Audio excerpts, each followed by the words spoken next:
Auerbach visited many building sites in London to make sketches, but of all of them, it was perhaps the Shell building site on the South Bank that excited him most. And it was a site that led to no less than 3 paintings, this being perhaps the most dramatic of all of them.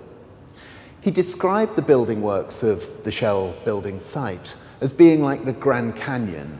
They were mountainous. The earthworks had excavated deep into the ground and left huge piles which appeared like enormous mountains. And for Auerbach, who much admired the work of artists such as Turner, who had captured a mountain landscape in an earlier generation, Auerbach described the Shell building site as being like the Grand Canyon.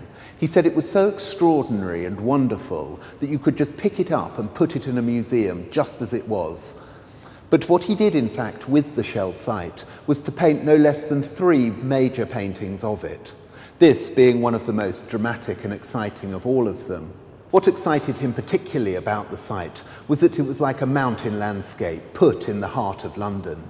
The excavations for the foundations of what would become London's first skyscraper were so deep that he remembers being fearful of edging his way along the side of the chasms to get drawings which would in turn be translated into these extraordinary paintings.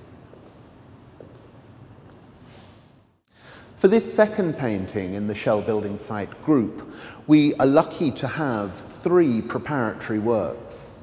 Auerbach destroyed most of the sketches that he made on site, but a few survive, including some that have just recently come to light and are exhibited in this exhibition. The drawings are instructive because they show how he worked in quite close observational detail, capturing different elements of the site, such as the cranes, workmen, and equipment.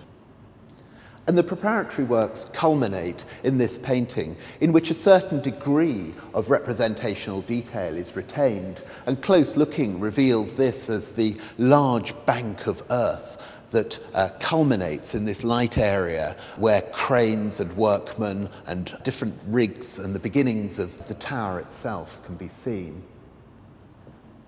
Perhaps the most startling and radical painting of the Shell building site group is this picture of Hungerford Bridge, painted in blacks. Auerbach recalled that originally he produced the work in colours and exhibited it at one of his Beaux-Arts Gallery exhibitions, where it was quite well received by the critics. But he was dissatisfied with it, took it out of the exhibition and had it back in his studio, where it stayed for many months, until he says one evening he'd drunk some brandy and felt he'd plucked up enough courage to rework the picture, painting it from top to bottom in this extraordinary monochrome.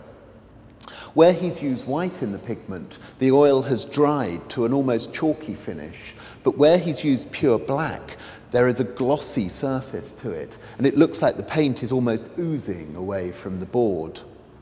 When we spend some time with the painting, we see that the forms of the Hungerford Railway Bridge arches begin to emerge in the top, and the figures of workmen and equipment can be discerned in the arches themselves.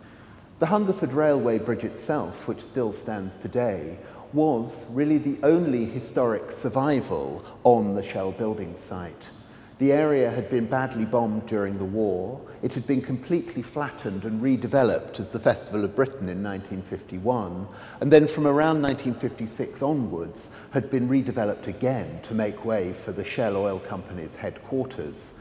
And in this rather ghostly vision of the Hungerford Bridge, I think we feel a sense of the site's earlier history coming through.